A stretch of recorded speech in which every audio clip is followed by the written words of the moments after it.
आज हम लोग इस वीडियो में बात करने वाले हैं 10वीं क्लास के इतिहास के चैप्टर नंबर 3, जिसका नाम है हिंद चीन में राष्ट्रवादी आंदोलन।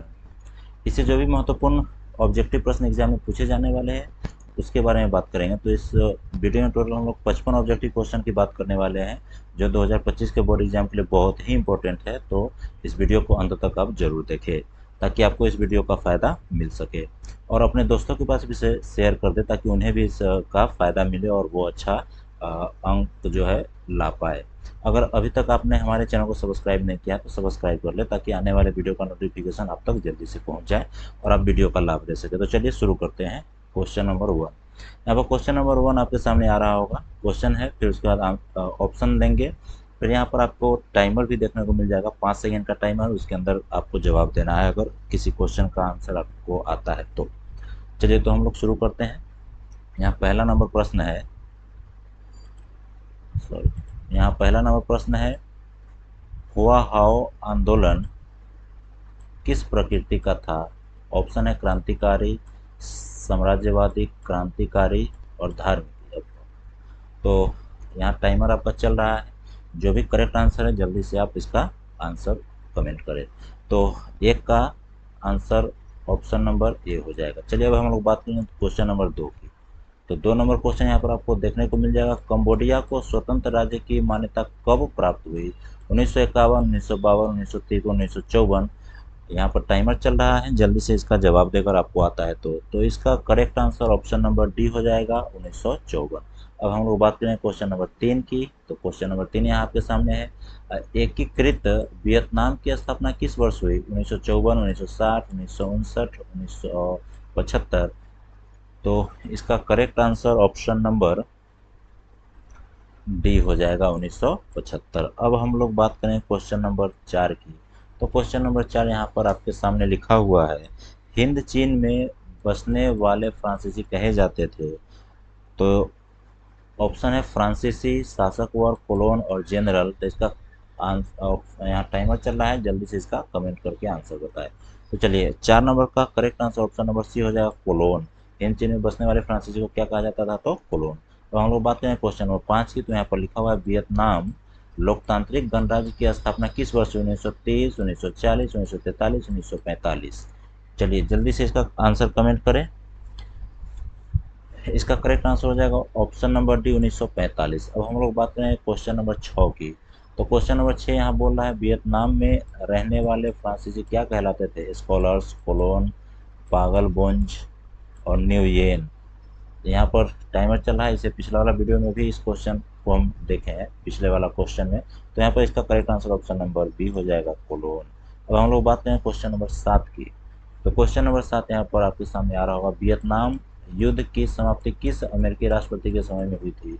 ऑप्शन है George Washington, George Bush, A F D Roosevelt, R Nixon.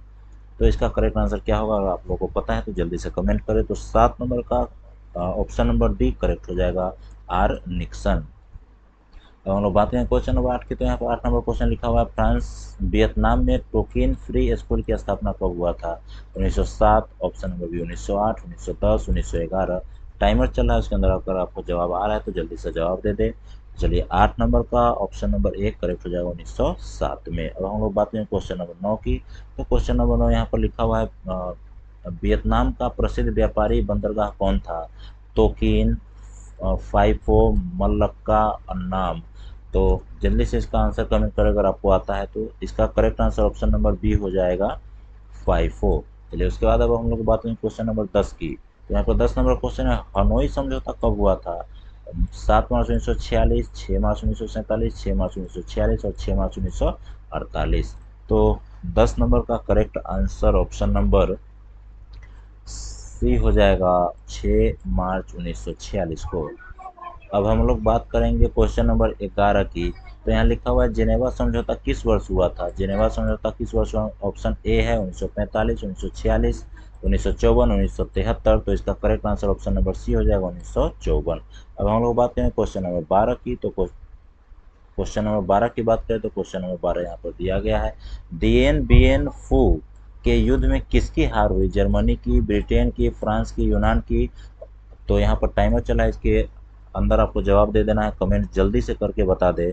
तो इसका 12 नंबर का correct answer option number C हो जाएगा, फ्रांस की। दिएन बियन फू के युद्ध में किसकी हार हुई थी? तो फ्रांस की। चलिए अब हम लोग बात करें क्वेश्चन नंबर 13। नरोत्तम सिंहानुहन कहाँ के शासनाध्यक्ष थे? Option A Vietnam, Laos, Hind, चीन, कंबोडिया। यहाँ पर टाइमर चल रहा है, उसके अंदर आपको जवाब देना है। जल्दी से कमेंट करके बताएं कि वो कहाँ के शासक थे नरोत्तम सिंहानुमान। तो इसका correct answer option number D हो जाएगा, कंबोडिया की। अब हम लोग बात करें क्वेश्चन नंबर 24 की। तो सॉरी 14 नंबर प्रश्न की। तो 14 नंबर प्रश्न यहाँ, हो चिन मिन का शाब्दिक अर्थ है पथ प्रदर्शक, मसीहा, क्रांतिकारी, इनमें से कोई नहीं। यहाँ पर टाइमर चल रहा है, इसके अंदर आपको जवाब देना है। जल्दी से इसका जवाब कमेंट करके बताएं। तो इसका 14 नंबर का correct answer option number A हो जाएगा, पथ प्रदर्शक। वो चिन्ह का अर्थ क्या होता है? तो पथ प्रदर्शक। उसके बाद हम बात करेंगे क्वेश्चन नंबर 15 की। तो क्वेश्चन नंबर 15 है, the history of the loss of Vietnam के लेखक किसने लिखा? मतलब इसका राइटर का नाम पूछ रहा है। त्रेयू, हो चिन मिन, फाइन बोई चाओ कुआंग। 15 का आंसर अगर आपको आ रहा है तो जल्दी से कमेंट करके बताएं। तो इसका correct answer option number C हो जाएगा, Phan Boi Chau. The history of the loss of Vietnam के लेखक कौन है? तो फान बोई चाओ। ये क्वेश्चन आप अच्छे से याद कर लेंगे। ये 2012, 2015, 2019 और 2022 के एग्जाम में पूछा गया था। अब हम लोग बात करें क्वेश्चन नंबर 16 की। तो क्वेश्चन नंबर 16 यहाँ है, अंकोर वाट का मंदिर कहाँ स्थित है? Vietnam, Laos, Cambodia, Thailand. तो जल्दी से इसका आंसर कमेंट करके बताएं। चलिए, तो ये इसका correct answer option number C हो जाएगा, वियतनाम। अब हम लोग बात करें क्वेश्चन नंबर 17 की। ये भी प्रश्न 12, 15, 19, 22 में पूछा गया था। अब हम लोग बात करेंगे क्वेश्चन नंबर 17 की। क्वेश्चन नंबर 17 यहाँ लिखा हुआ है, हिंद चीन में कोलोन किन्हें कहा जाता था? विद्यार्थी को, सैनिक को, फ्रांसीसी को, चीनी को। तो इसका करेक्ट आंसर पीछे वाले प्रश्न में पढ़ चुके हैं, तो जल्दी से इसका आंसर कमेंट करके बताएं। तो इसका करेक्ट आंसर हो जाएगा ऑप्शन नंबर सी, फ्रांसीसी को। हिंद चीन में रहने वाले फ्रांसीसी को क्या कहा जाता था? ये पिछले वीडियो में लिखा था, इसी का उल्टा इसमें कर दिया। हिंद चीन में कोलोन किन्हें कहा जाता? तो किसको? फ्रांसीसी हो जाएगा। अब हम लोग बात करें क्वेश्चन नंबर 18 की। 18 नंबर है, हिंद चीन पहुंचने वाले प्रथम व्यापारी कौन थे? अंग्रेज थे, फ्रांसीसी थे, पुर्तगाली थे, डच थे। तो यहाँ पर टाइमर चल रहा है, जल्दी से आप कमेंट करके बताएं। 18 का आंसर हो जाएगा option number C, option number C, पुर्तगाली। उसके बाद हम लोग बात करें क्वेश्चन नंबर 19 की। तो यहाँ लिखा हुआ है, कंबोडिया की राजधानी राजधानी है हनोई, नामपे, बैंकॉक, ओटावा। कंबोडिया देश का राजधानी पूछ रहा है, तो जल्दी से इसका आंसर बताएं। तो इसका correct answer option number B हो जाएगा। अब हम लोग बात करें क्वेश्चन नंबर 20 की। तो क्वेश्चन नंबर 20 यहाँ लिखा हुआ है, वियतनाम का एकीकरण हुआ 1970 में, 1980 में, 1989, 1975। तो यहाँ पर टाइमर चल रहा है, जल्दी से इसका आंसर आप बताएं। इसका ऑप्शन नंबर डी हो जाएगा, 1975। वियतनाम का एकीकरण कब हुआ था? तो 1975 में। अब हम लोग बात करें क्वेश्चन नंबर 21 का। तो यहाँ पर 21 नंबर लिखा हुआ है, वियतनाम का क्वेश्चन नंबर 21 यहाँ पर लिखा हुआ है, सिंगापुर कब आज़ाद हुआ? सिंगापुर कब आज़ाद हुआ? 1955, 1960, 1962, 1965। अगर आपको आंसर इसका आता है तो जल्दी से कमेंट करें। इसका आंसर ऑप्शन नंबर डी हो जाएगा, 1965। अब हम लोग बात करें क्वेश्चन नंबर 22 की। तो यहाँ लिखा हुआ है, अंकोर वाट मंदिर का निर्माण किसने कराया? चंद्रगुप्त मौर्य, सूर्यवर्मन द्वितीय, समुद्रगुप्त, हर्षवर्धन। तो इसका आप लोग अगर पढ़े हैं तो जल्दी से इसका जवाब दें। इसका करेक्ट आंसर हो जाएगा ऑप्शन नंबर बी, सूर्यवर्मन द्वितीय। और ये क्वेश्चन भी इंपॉर्टेंट है, 2019 और 23 में पूछा गया था। हो सकता है कि 2025 के एग्जाम में भी पूछ दे। चलिए, उसके बाद अब हम लोग बात करें क्वेश्चन नंबर 23 की। तो यहाँ लिखा है, क्वेश्चन नंबर 23 यहाँ पर आपके सामने आ रहा होगा, बाओदाई की सरकार कहाँ थी? मतलब किस देश में बाओदाई का सरकार रहा? उत्तरी वियतनाम, दक्षिणी वियतनाम, कंबोडिया, हनोई। तो इसका आंसर जल्दी से आप लोग कमेंट करें। तो इसका करेक्ट आंसर हो जाएगा ऑप्शन नंबर डी, हनोई। बाओदाई की सरकार कहाँ बनी थी? तो हनोई में। तो हम लोग बात करें क्वेश्चन नंबर 24 के। तो यहाँ लिखा है, उत्तरी एवं दक्षिणी वियतनाम का एकीकरण कब हुआ? 1965, 1978, 1970, 1975। तो टाइमर चल रहा है, इसके अंदर आपको जवाब देना है, जल्दी से कमेंट करें। इसका correct answer option number D हो जाएगा, 1975। अब हम लोग बात करें क्वेश्चन नंबर 25 की। ये क्वेश्चन बहुत ही इंपॉर्टेंट है, 22 के फर्स्ट में और सेकेंड में और 23 के फर्स्ट शिफ्ट में पूछा गया था। चलिए उसके बाद अब हम लोग बात करें क्वेश्चन नंबर 25 की। तो क्वेश्चन नंबर 25 यहाँ पर आपके सामने लिखा हुआ है, हिंद चीन क्षेत्र में कौन से देश आते हैं? तो ऑप्शन है चीन, वियतनाम, लाओस, हिंद, हिंद चीन, यहाँ कॉमन नहीं होगा, हिंद चीन है, वियतनाम है, लाओस है, Cambodia, Vietnam, Laos, Cambodia, Vietnam, चीन, थाईलैंड। यहाँ पर 4 ऑप्शन दिए गए, इसमें से कौन सा करेक्ट आंसर होगा जल्दी से कमेंट करके बताएं। तो इसका correct answer option number C हो जाएगा, कंबोडिया, वियतनाम, लाओस। हिंद चीन में 3 देश आते थे, कंबोडिया, वियतनाम, लाओस। कभी कभी एग्जाम में ऐसे ही पूछ देते हैं कि निम्नलिखित में से कौन से हिंद चीन में नहीं आते हैं। तो इस तीनों में से कोई 3 नाम दे देगा और एक दूसरा नाम दे देगा जो इस तीनों को छोड़ करके है। तो वहाँ पर अगर ये क्वेश्चन आपको आता है तो उसका जवाब दे पाएंगे, अन्यथा उसका जवाब आप ठीक से नहीं दे पाएंगे। इसलिए क्वेश्चन सब जो भी यहाँ पर बताया जा रहा है सबको कॉपी में लिख ले और उसको रिवीजन करते रहे, और वीडियो को भी 2 बार 3 बार देखें ताकि आपको रिवीजन होते रहे और जो भी प्रश्न इसमें पढ़े हैं वो याद रह सके। अन्यथा 5 दिन 10 दिन बाद फिर से वो क्वेश्चन को क्या करेंगे तो भूल जा सकते हैं। अब है 26 नंबर, वियतनामी कम्युनिस्ट पार्टी की स्थापना हो चिन मिन ने कब की? तो पहला नंबर क्वेश्चन ये पूछ सकता है, वियतनामी कम्युनिस्ट पार्टी की स्थापना किसने की? तो यहाँ लिखा हुआ है हो चिन मिन ने। कब किया गया? तो ऑप्शन यहाँ जनवरी 1928, फरवरी 1930, मार्च 1932, अप्रैल 1934। तो इसका आंसर क्या होगा जल्दी से कमेंट करें। तो इसका correct answer option number B हो जाएगा, 1930, फरवरी 1930 में। अब हम लोग बात करें क्वेश्चन नंबर 27 की। तो क्वेश्चन नंबर 27 है, वियतनामी कम्युनिस्ट पार्टी का संस्थापक कौन था? हो चिन मिन, हुई फूसो, राज्य फूल से, न्यूगेन आ। अभी हम आपको बताएं पिछले क्वेश्चन में। तो इसका correct answer option number A हो जाएगा, वियतनामी कम्युनिस्ट पार्टी का स्थापना किसने किया था? तो हो चिन मिन ने किया था। चलिए उसके बाद अब हम लोग बात करेंगे क्वेश्चन नंबर 28 की। तो क्वेश्चन नंबर 28 यहाँ पर आपके सामने लिखा हुआ है, वियतनाम में स्कॉलर्स रिवोल्ट किसके विरुद्ध हुआ था? सरकारी नौकरी से वंचित करने के विरुद्ध, उच्च शैक्षणिक संस्थान में प्रवेश करने के विरुद्ध, प्रेस पर लगाए गए प्रतिबंध के विरुद्ध, ईसाई धर्म प्रचार के विरुद्ध। तो इसका जो आंसर होगा जल्दी से कमेंट करके बताएं। तो 28 का correct answer option number D हो जाएगा, ईसाई धर्म के विरुद्ध हुआ था। ईसाई धर्म जो वहाँ पर ज़्यादा फैल रहा था, वहाँ का प्रचार प्रसार अधिक हो रहा था, इसके कारण में स्कॉलर्स रिवोल्ट वहाँ पर किया गया था। चलिए उसके बाद अब हम लोग बात करें क्वेश्चन नंबर 29 की। तो 29 नंबर यहाँ लिखा हुआ है, वियतनाम के लोगों की जन संघर्ष सेना का क्या नाम था? तुंग मेंग हुई, कार्बोनरी, दुई तान हुई, वियतनाम मिह। तो इसका करेक्ट आंसर जो होगा जल्दी से कमेंट करके बताएं। तो 29 नंबर का correct answer option number D हो जाएगा, वियतनाम मिह। उसके बाद हम लोग बात करें क्वेश्चन नंबर 30 की। तो यहाँ क्वेश्चन नंबर 30 लिखा है, द्वितीय विश्व युद्ध से पूर्व वियतनाम किस देश का हिस्सा था? हिंद चीन का, फ्रांस का, चीन का और जापान का। तो जल्दी से कमेंट करें। 30 नंबर प्रश्न का आंसर कौन सा होगा? तो इसका correct answer option number A हो जाएगा, हिंद चीन का। द्वितीय विश्व युद्ध से पहले वियतनाम किस देश का हिस्सा था? तो हिंद चीन का। अब हम लोग बात करें क्वेश्चन नंबर 31 की। तो यहाँ लिखा हुआ है, किस राष्ट्रपति के शासनकाल में अमेरिका ने पहली बार वियतनाम युद्ध में भाग लिया? John F Kennedy, Woodrow Wilson, R Nixon, F D Roosevelt.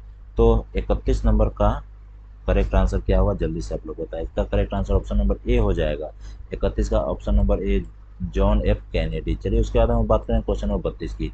तो क्वेश्चन नंबर 32 यहाँ पर लिखा हुआ है, किस प्रसिद्ध दार्शनिक ने एक अदालत लगाकर अमेरिका को वियतनामी युद्ध के लिए दोषी करार दिया? रसेल, हो चिन मिन, नरोत्तम, रूसो। तो इसका जो भी आंसर होगा अगर आपको पता है तो कमेंट करें। चलिए तो इसका करेक्ट आंसर ऑप्शन नंबर 32 का ए हो जाएगा, रसेल ने।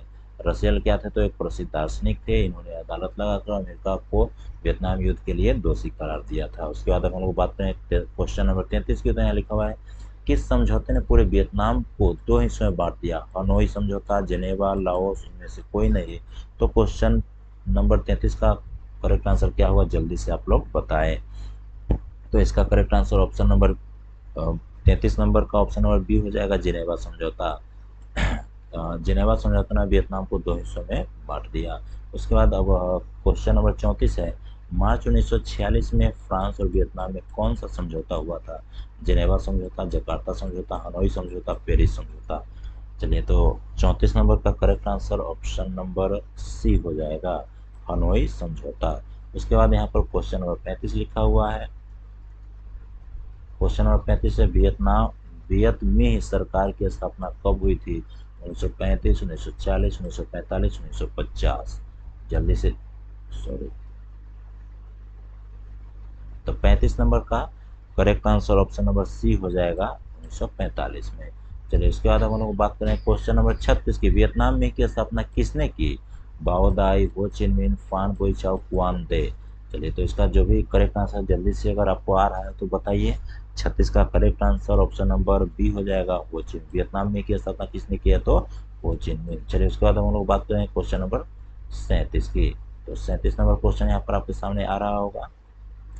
हुआ हुआ आंदोलन के नेता कौन थे? फान बोईचाओ, हुई फूसो, कुआंग, बाओ दाई। तो 37 नंबर का करेक्ट आंसर क्या होगा? अगर आपको पता है तो जल्दी से कमेंट करके बताएं।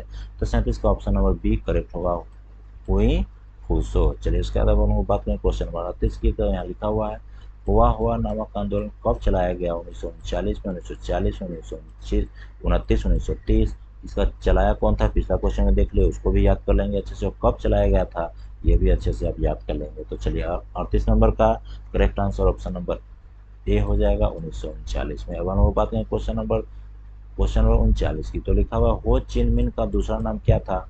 सिहानुक, हुइनफुसो, निवियन आई कोब, उपयुक्त में से कोई नहीं। तो 29 का जो करेक्ट आंसर है जल्दी से 39 का जो करेक्ट आंसर होगा जल्दी से कमेंट करके बताए। तो इसका correct answer option number C हो जाएगा। अब हम लोग बात करें क्वेश्चन नंबर 40 की। तो क्वेश्चन नंबर 40 आपके सामने यहाँ पर आ रहा होगा, माइली गांव हत्याकांड का जिम्मेदार कौन सा देश था? चीन, वियतनाम, जापान, अमेरिका। तो इसका करेक्ट आंसर क्या होगा? आप लोग अगर ये चैप्टर पढ़े हैं तो आपको पता होगा माइली गांव की घटना के बारे में। तो 40 का ऑप्शन नंबर डी हो जाएगा, अमेरिका। माइली गांव की घटना का जिम्मेदार अमेरिका था। अब हम लोग बात करें 41 नंबर की। तो यहाँ लिखा, माइली माइली गांव की घटना कहाँ हुई थी? लाओस में, दक्षिणी वियतनाम, उत्तरी वियतनाम और कंबोडिया में। तो इसका करेक्ट आंसर जो अगर आपको आ रहा है तो जल्दी से कमेंट करके बताएं। तो इसका correct answer option number B हो जाएगा, दक्षिणी वियतनाम। माइली गांव की घटना कहाँ हुई थी? तो दक्षिणी वियतनाम में। कौन सा देश जिम्मेदार था? तो अमेरिका। अब हम लोग बात करें क्वेश्चन नंबर 42 की। माइली गांव हत्याकांड कब हुआ था? 1964, 1966, 1968, 1970। तो जल्दी से इसका आंसर कमेंट करके बताएं। तो इसका correct answer option number C हो जाएगा, 1968 में। माइली गांव की हत्याकांड कब हुआ था? तो 1968 में। अब हम बात करें क्वेश्चन नंबर 43 की। तो यहाँ लिखा हुआ, अंकोर वाट में किस हिंदू देवता का मंदिर है? विष्णु, शिव, ब्रह्मा और इंद्र, चार में से कौन सा ऑप्शन सही होगा? जल्दी से आप लोग कमेंट करें। तो इसका correct answer option number A हो जाएगा, वहाँ अंकोर वाट में विष्णु जी का मंदिर है। चलिए उसके बाद हम लोग बात करें क्वेश्चन नंबर 44। तो यहाँ लिखा हुआ है, राजा सूर्यवर्मा द्वितीय ने कब अंकोर वाट मंदिर का निर्माण करवाया? 8वीं शताब्दी, 9वीं शताब्दी, 10वीं शताब्दी और 12वीं शताब्दी। 44 नंबर का correct answer option number D हो जाएगा, 12वीं शताब्दी में।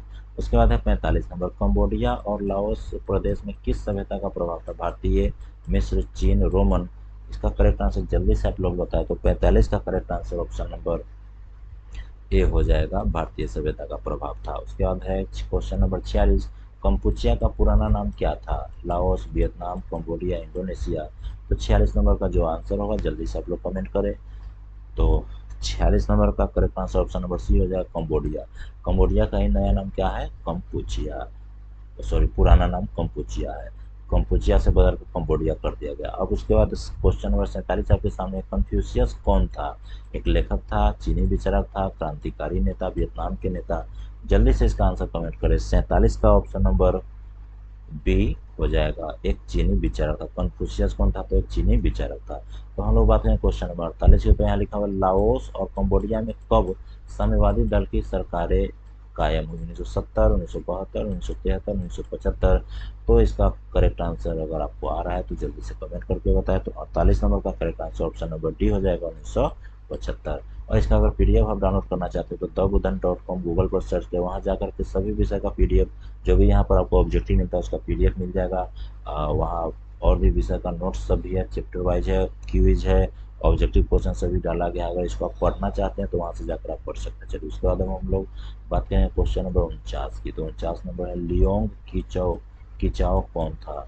जापानी दार्शनिक, वियतनामी क्रांतिकारी, चीनी सुधारक, इनमें से कोई नहीं। तो इसका आंसर क्या होगा? अगर आपको आ रहा है तो जल्दी से कमेंट करें। 49 का correct answer option number C हो जाएगा, चीनी सुधारक या चीनी राजनीतिज्ञ दोनों हो सकता है। तो हम लोग बात करें क्वेश्चन नंबर 50 की, तो लिखा हुआ इंडो चाइना किस देश का उपनिवेश था? America, France, England, Japan. जल्दी से बताइए इसका आंसर क्या होगा। तो क्वेश्चन नंबर 50 का correct answer option number B हो जाएगा, फ्रांस का। इंडो चाइना किस देश का उपनिवेश था? तो फ्रांस का। तो 51 नंबर क्वेश्चन यहाँ पर लिखा है फ्रेंच इंडो चाइना की स्थापना किस वर्ष 1805 में हुआ? 83, 87 और 89। तो इसका करेक्ट आंसर क्या होगा? जल्दी से कमेंट करके बताएं। तो 51 का correct answer option number C हो जाएगा, 1887। अब हम लोग बात करें क्वेश्चन नंबर 52 की, तो लिखा आगामी दल का संस्थापक कौन था? सॉरी, अनामी दल का राजा फुत्से फ्रांस, गोतगुयेन आई America. 52 number option C. Option C, ये ऑप्शन इसमें शायद गलत आ गया है, देश का नाम आ गया, किसी व्यक्ति का नाम होना चाहिए था। तो इसका करेक्ट आंसर गोतगुयेन आई होगा। उसके बाद अब हम लोग बात करेंगे क्वेश्चन नंबर 55 की। तो क्वेश्चन नंबर 55 यहाँ पर, एक मिनट थोड़ा, सॉरी, क्वेश्चन नंबर 52 का एक बार देख लेते हैं ऑप्शन, राइट आंसर क्या होगा। क्वेश्चन नंबर 52, अनामी दल का संस्थापक। अगर आप लोगों का इसका करेक्ट आंसर आता है तो जल्दी से कमेंट कीजिए कि इसका आंसर क्या होगा। अनामी दल का संस्थापक कौन था?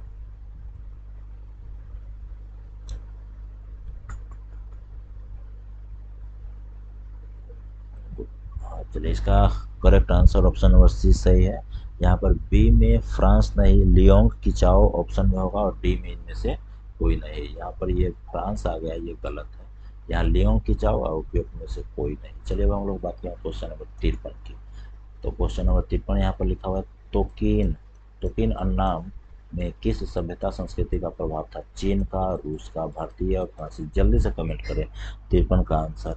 इसका correct answer option number A हो जाएगा, चीन का। तो हम लोग बात करें क्वेश्चन नंबर 54, पाएट लाओ का गठन कहाँ किया गया? कंबोडिया, चीन, वियतनाम में और लाओस में। तो 54 का करेक्ट आंसर क्या होगा? जल्दी से बताइए। तो इसका correct answer option number D हो जाएगा, लाओस। और बहुत से कम ही लोग ऐसे हैं जो वीडियो को देखने के बाद कमेंट करते हैं और लास्ट में अपना स्कोर भी नहीं बता पाते हैं। तो उसका आप कितना आप सही किए हैं ये स्कोर काउंट करके ज़रूर लिख दें। चलिए, उसके बाद अब हम लोग बात करेंगे क्वेश्चन नंबर 55 की।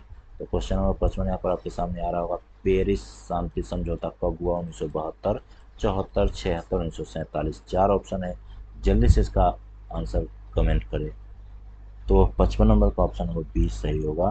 पेरिस शांति समझौता कब हुआ था? तो 1974 में। चलिए, अब इस वीडियो में हम लोगों ने टोटल 1 क्वेश्चन देख लिया है। अगर ये वीडियो आपको अच्छा लगा है तो जल्दी कमेंट करके बताएं कि ये वीडियो